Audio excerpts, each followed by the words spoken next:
સુરતના વરાછા વિસ્તારમાં આવેલું મહાદેવ મંદિર જે જગદીશનગરમાં વસેલું છે એ ઠેકાણું માત્ર મંદિરના ઢાંચામાં નથી, પરસ્પર ભક્તિ અને શક્તિનું પાવન સ્થળ છે। Story report by Haresh Rajput, Surat. નમસ્કાર દર્શક મિત્રો, વાત કરીએ આજે સુરત વરાછા જગદીશ મહાદેવ જગદેશ્વર મહાદેવ। આજે પહેલો સોમવાર, આજે વાત કરશું પૂજારી સાથે। दूर दूर थी अँ दर्शन करवा माटे, भगवान ने जल चढ़ावा माटे, भगवान ने दूध चढ़ावा माटे आवे छे। अहींया सवारमां 5 वागे मंगला आरती थाय, त्यार पछी 5:30 थी भगवान ने जल चढ़ावानुं अभिषेक करवानुं चालू थई जाय।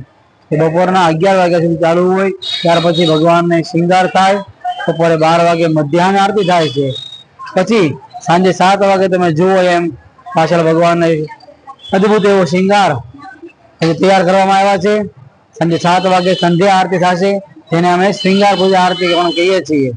त्यारबाद रात्रे 12 वागे 9 થી 12 वाग्या सुधी धून भजन कीर्तन थाय छे अने त्यारबाद रात्रे 12 वागे फरी पाછી महापूजा ने आरती थाय छे।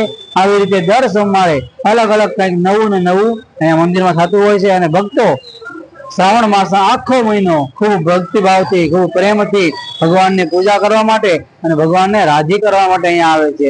એમ કહેવાય છે કે શ્રાવણ માસમાં ભગવાનની ભક્તિ કરવાથી અનંત ઘણું ફળ મળે છે અને આ વર્ષે પણ દર વર્ષની જેમ માણસો ખૂબ અને ખૂબ ભક્તિભાવથી ભગવાનની પૂજા કરવા માટે આવે છે।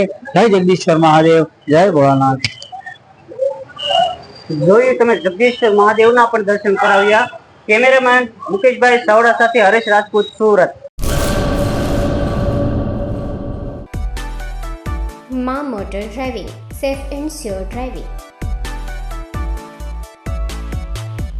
ड्राइविंग ए शौक साथे आपनी मोटी जवाबदारी पण छे।